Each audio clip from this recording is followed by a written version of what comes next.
Hello and welcome to Bot Keepers on the Edge. Today we are welcoming our guest host, David Bergstein, and our guest, Jeanne Hardy. So thank you for joining us today.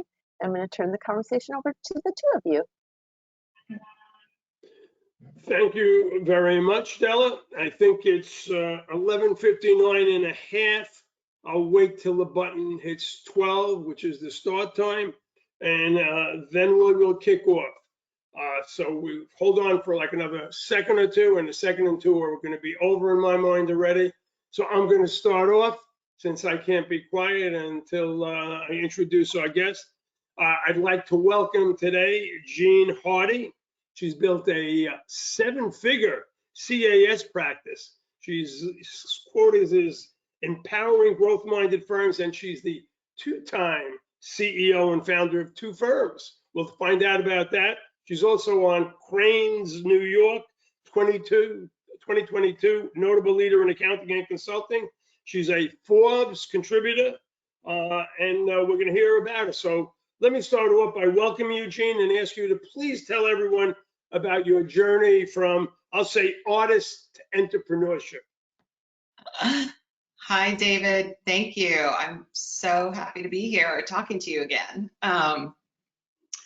Artist to entrepreneur. Well, yes, I did go to art school. I had a little art career for a while, and that was where I fell in love with accounting, actually. I was in graduate school and I was working for a couple of very well-known and successful artists, helping them manage their studios. And from there, I started managing the money and the payroll and lots of other things. And what happened was, during that time, it was a really exciting time.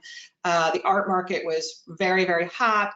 Prices were doubling and tripling. So all around, artists started making a lot more money. Their businesses got more complicated, and it was really exciting to be part of that and helping them navigate it all. And that was sort of the seed was planted in me that I really love working with, business owners, creatives who are doing the hard thing, and can I be helpful getting them where they want to go. So. I don't know, it sounds interesting, because you really were an art student. And then I guess, did you get your accounting background? I know you went to graduate school at Stanford University out there in California. Well, no, I didn't go to I was in the graduate program there, but I did, that was it was a executive education certificate program. It wasn't graduate school.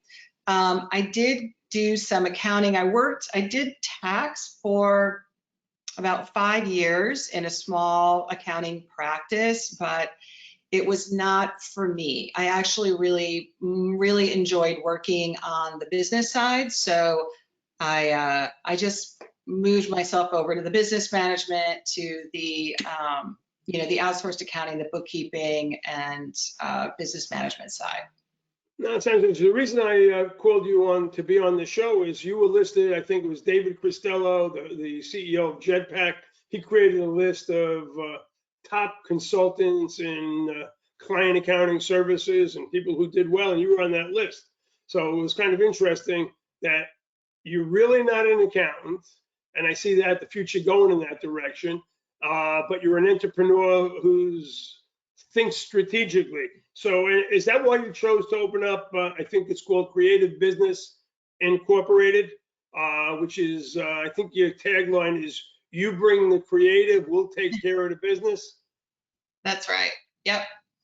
Yeah, I started Creative Business in 2005, and I did that to really focus on creative entrepreneurs and all of the kind of ups and downs and variability of what they're doing, what they're making, where they're going. It's a lot of fun, and you get to work with everything from like 3D printing to galleries to fashion design, animation studios. So it's super cool. We're very lucky to get to work with all these exceptional people. But yeah, the business side is, accounting is very important, but I feel like the future of accounting has a lot more to do with the relationship with the clients and the value that you're bringing to them, you know, almost on a daily basis. And I think that's the big difference between, you know, doing an outsourced accounting advisory firm and your traditional CPA firm, is that it's not, it's about the details. It's about being like boots on the ground with your clients, understanding what their personal goals are, understanding what's going on around them. You know, do they have the right team? Are they pricing things properly? Are they happy? You know, what's going on? Is the business going well? Are they getting, you know, or not? And then really working closely with them and their teams, figuring out how to unlock, you know, all of the opportunities. You know, the last, you know, 5-6 years has been really extraordinary for business owners. You know, the pandemic, pivoting, you know, the changes in, you know, in the employees' expectations of their employers. These are really fascinating conversations to have with business owners. And we love like continuously bringing them new ideas and ways to, you know, participate in a lot of these culture conversations, a lot of these kind of, you know, employee engagement conversations. It's really, you know, it's really exciting time. I see accounting is, you know, the firms that I'm talking to and working with, you know, they're really trying to add this service layer where they can interact and be there with their clients more fully and more frequently throughout the year. And I think that's, you know, that's the future, is, you know, in whether to make that easy, is that, you know, finding a niche where you can really kind of dig in and be this kind of end-to-end solution for the clients in your, you know, in your special niche. Or if it's just, you know, a larger firm that says, look, we want to get involved with, you know, clients at, you know, at this point in their business, at this point in their lives, and we want to stay there with them. And the tax is going to get done, and that's, you know, that's a primary responsibility, but we actually want to partner with them and be their trusted advisor through all things. And I think that's, to me, I think that's the future, because that's where all the value is. That's where, you know, the relationships build and the trust builds, and, you know, that's why people stay with you for 20 years, right? I think you're spot on. I totally agree with everything you're saying. The future of accounting, I always say, is not accounting, because the process of accounting, the recording, sorting, summarizing of economic data to permit informed judgments, the advisory services, the relationships that you're building up, and even your website, you know, points it out. You know, you're about financial planning, operational support, technology consulting, strategic HR. And you brought up the idea of large firms, you know, they niche all over the place, but as a smaller firm, you developed an expertise, I guess, in the arts field and surrounding that, you're known as the expert in doing that. So I think that's pretty cool. And I think we're starting to see a lot of firms don't advertise, even the big ones, that they're a CPA firm. They advertise XYZ, advisory, consulting, helping you achieve your goals. So I think you're right there. What are you doing? What do you see the differences? And we're doing this to help anybody that's listening to start a business the way Jeanne did it. What do you see happening with the younger people who are working for these firms today? Do they have a different mindset? They do. I mean, I think, you know, I think the changes at the accounting, even the way that they talk about the work or describe their firms, those changes are fantastic, because what young people want is they want the opportunity, they want the learning, they want to feel like they're bringing something to the firm. So, you know, they want to be recognized as for their contribution, not just be, here's your workstation and here's, you know, you're going to work 50 hours this week and, your value to me is, your timesheet, your billable hours. Like, they want to be part of the decision-making process. They want to be part of building initiatives and planning, planning things for the companies that they work with. And, firms that are actually seriously, and just businesses in general, that are actually really looking to grow are rethinking, how they hire, and once they build a team, how are they mentoring them? How are they, what learning experience can they bring? And then also, how can they ask them to help with some programming, internal programming? It's at Creative Business, we have Wednesdays, the team gets to do a presentation. Everybody gets a chance to do a presentation one of these Wednesdays, and they can team up and they talk about a client that they really love working with. It's great because they get to showcase like why they love working with this client, what they do with this client, but then also they're sharing, how great our community of clients are to team members who aren't working on them. Like, something like, that kind of personalization of the work experience, I think is going to be really essential for, and companies that figure that out are actually they'll be dominating. They'll be the leaders. Yeah. No, and you don't have to be a large firm to achieve this success. I like to use the word, since we're on the edge, you're on the edge. You've built the practice. You've got it, I guess, continually changing at this point in time. You're always innovating with new ideas. What do you think of the generative AI that's out? Is that getting interlocked into anything you're doing? Were you thinking about it? I love it. I mean, I think there's so many great technologies out there, and that's, the emergence of AI as a daily tool that you could use is, kind of mind-blowing, actually, for someone like me who's been doing this for so long. I think it's a fascinating moment to be doing, something in accounting, but then also working with businesses and seeing how they're going to creatively kind of involve all of these new technologies in the services or products that they're making. I feel like as a business owner, it's our responsibility to make sure that our employees learn these new tools and feel really comfortable about them right now, like not waiting until, oh, it's going to get better, it's going to get easier. It's not.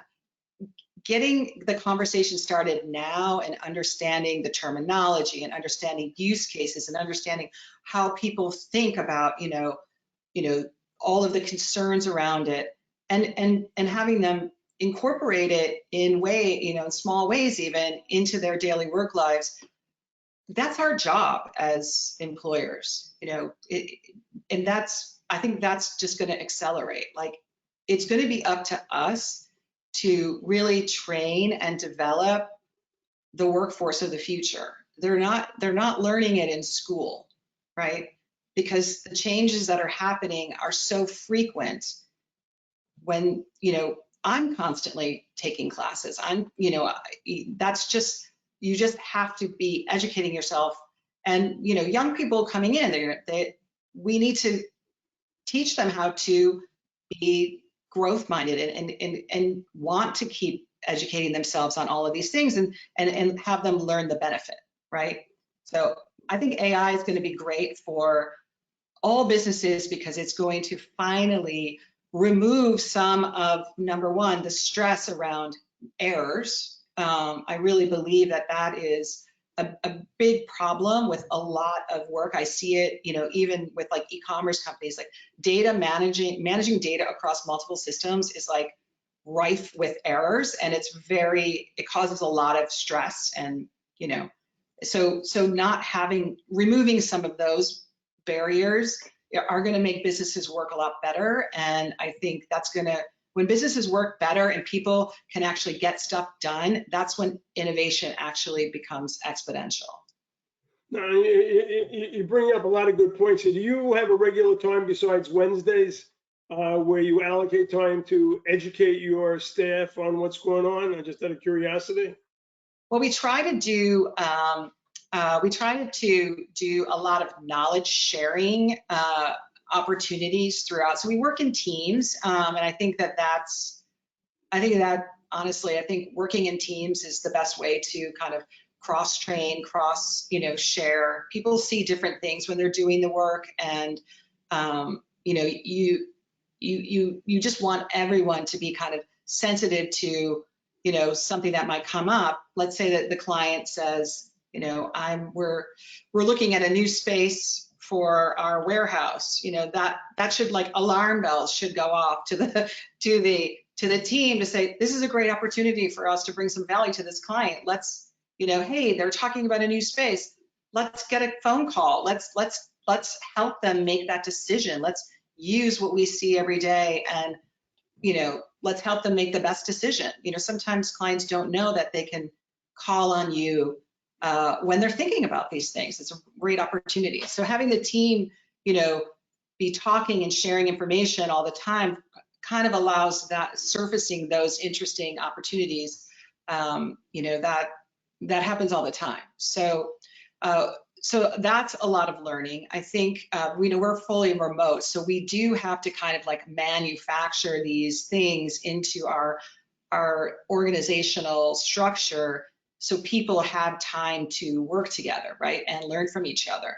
That was a big aha, like that was a big learning from the pandemic, like, we're stopped learning from each other. Like, people are not sharing information the way that we used to when we were in the office. The other, on Mondays, we actually do have the team present their goals for the week, one by one, and they talk about what happened last week, and if there's anything that happened last week that they think would be useful for anyone else on the team, so bring it up. Like, oh, I was logging into, the Massachusetts state, web thing, and they changed it. Anybody, anything like that is like so valuable sometimes. So we try to encourage them to think, like, what am I doing every day that I could actually which should be recorded, should be shared. And I think they appreciate it, and we've been doing it for a few years now, so seems to be sticking. It sounds good. It sounds like you're being innovative, because you used that word innovative a couple of seconds ago, and sharing information. I like the fact of calling clients. I think everyone should be really proactive to call their clients to know what's going on. Instead of them telling you about them buying a warehouse, you should be calling them on a regular basis. I'll give you, for instance, today I called one of my last remaining clients before we depart. And it's actually a threefold call. I called the founder of the original business that I've been working with for 30 years. I called his daughter, who has a different business, and his grandson. They each have different businesses. The one I've been dealing with has passed it on to his grandson. I'm going to pass him on to another accounting firm this year. We're going to let them meet. But really, it's being proactive to know what's going on. That's kept them with me 30 years. So what are you at? So you call them up. So tell us, like, what are you, when you call them out of the blue, because I think some people are like, what am I going to say?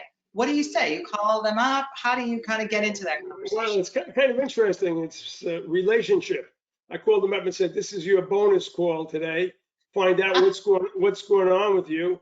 He happens to be semi-retired. It's because he's the founder. He was working on his pool, fixing it because he wants to fix it. Told me he should be hiring someone. And got into a little conversation with him. On the other hand, his grandson, who I never had a relationship with till probably 6 months ago, I'm actually calling him on a regular basis. I've hooked him up with a stockbroker because, again, it's wealth advisor. But enough about me. We're going to talk about, you used the word innovation and connecting your teams. I think that caused you to create another company. I know we got BotKeeper on one side that does one thing, and I looked at Levvy, which is the company that you created to help your teams communicate. I think you call it a next generation workflow management system. Tell us a little bit about that. That's where you're on the edge. You're innovating. You said, hey, I got to keep my people together, but you didn't keep it in New York organization. You created another company so everyone can stay focused on different things. Tell us about Levvy.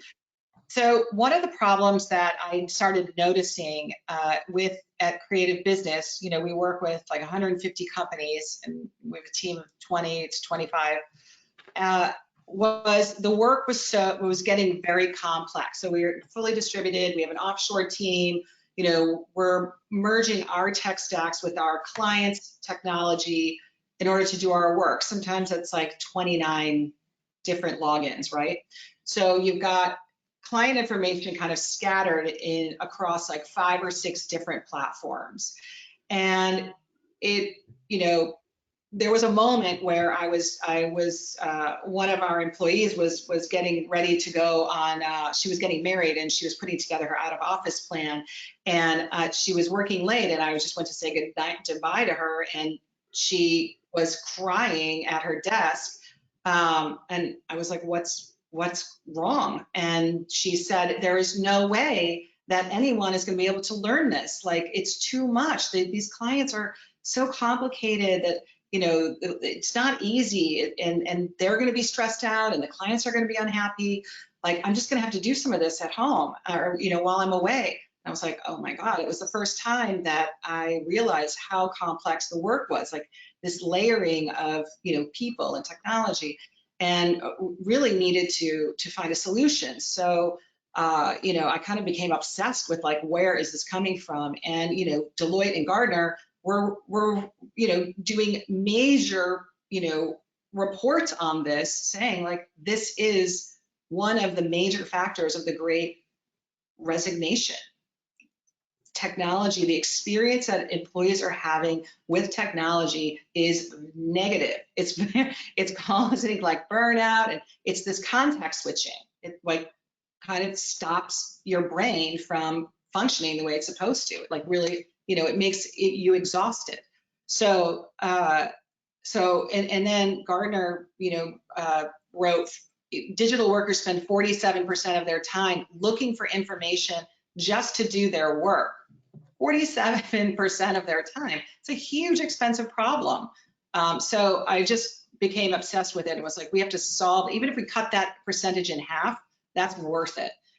So what Levvy does is it organizes all of the client information, all of the knowledge, all of the tools like BotKeeper, putting them all together on a per client basis. And then the workflows are embedded with the tools, the knowledge. So as you build a workflow and assign it out, it travels with the tools that that person needs in order to do that particular workflow successfully. It also brings everybody that's doing that work together. And, the hope is, my team at Creative Business loves it. We've been on it for a while. We've gained a ton of capacity, which really lowers the stress level, right? Like when you feel like you have the right amount of time and you're not overscheduled, work just feels better. And that, at the end of the day, that's the goal for Levvy is, let's bring all this great technology together, but let's put it together in an organized way that makes it easy for people to keep using it. No, it sounds like a great tool, so you know where everything is all together. Now, you're using it for your organization, or are you selling it to other companies or accounting firms? Yeah, we want to make it sure that it worked for us. And, my team, they're such incredible technologists themselves. So having them be part of this development process has just been amazing. I mean, Levvy's amazing because of them. And so we decided, so I was like, let's take it to market, because firms need this kind of tool, because look what's happening with the, employees are stressed. They feel like they're burnt out. Their work is not clear, and it makes them nervous, right? That they're going to make a mistake. So let's bring that stress level down. Let's try to smooth the work out. Let's try to get everybody on the same page and keep them there so that they feel connected. They feel like they can ask for help really easily. All of those things are really important today with work and keeping, keeping people motivated and engaged and seeing how they can, contribute. I think, Levvy's a great tool for that. And I hope, the vision is that it will keep kind of evolving in that way. But yeah, we want to get all the firms on it. Okay, So- I can understand is a way for people to reach out to you to find out about Levvy if they wanted to. Sure, yes. How would Jeanne they at do that?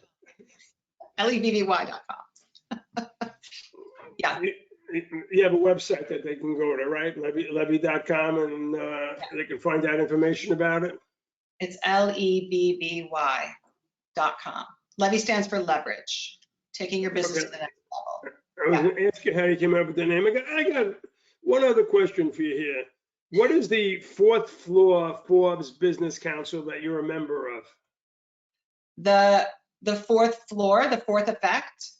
Well, you have out on you, I'm a proud member of the fourth floor Forbes Business Council in Yeah. Vistage, New York City. So the fourth floor is an incredible organization. That is it's an organization dedicated to getting more women on boards, and they do an amazing amount of programming around. They do a board boot camp, what to expect. You want to get on some boards. This is what you need to, this is what it means to be on a board. This is what your responsibility is. This is what, how you can even get in, try to get on the board of a large company that you're part of. It's also a way of connecting companies that want more women on their boards with active, candidates. I think the organization is one of the best that I've ever been a part of. They provide a ton of resources to their members. It's called the Fourth Effect, and I highly recommend everybody checking it out. Women, especially if you're interested in getting on boards, they're just fantastic. I can't say enough about them. Do you have to be in New York City to be a part of it? No, you don't. Okay, that's the reason I'm asking is I know Della is listening to this. This may be a way for her to get involved with more women's groups out Oh there. yeah, Della, Now, you would love it. I appreciate you being on the show. You're really on the edge with what you're doing. You're trying to stay ahead of the AI loop between your creative business, your Levvy, bringing this together and helping other firms do CAS. And I really love the fact that I'm talking to someone on the edge in the accounting space who's not an accountant by trade, an entrepreneur, which shows there's an opportunity for anyone with an entrepreneurial head to be able to devise a strategy and a plan. And I love the fact that creative business is all about helping their clients achieve their strategic and financial goals, I guess. So it's a pleasure to have you. What do you want to say as you'll have the last word before I say thank everybody. What do you want to say to everyone if they want to reach out to you or anything else that you want to say? Well, we'd love to, any firms or bookkeeping firms or any business management firms that are looking for a solution to grow their firm and be more, more efficient, gain some capacity and de-stress their teams, definitely reach out to me. I'd love to show you Levvy at levvy.com, and, creative companies, or listen, if you want to work, if you're thinking of leaving an accounting firm, or you're a CFO and you want to work closer with the companies that you're engaged with, I'm happy to talk to you. I love talking to, I get to meet a lot of amazing people on LinkedIn, and I love talking to new entrepreneurs and, helping in any way I can. So feel free to hit me up on LinkedIn. Okay, it's a pleasure to have you on the show, especially since you're from my hometown of Brooklyn, New York. That's right. That makes you a super special guest. We thank you for being on the edge, brought to you by this insignia on my hat, BotKeeper. Thank you very much, and we look forward for much success to you. Thank you, David. It was great being here. Thanks, BotKeeper. It was awesome. See you soon.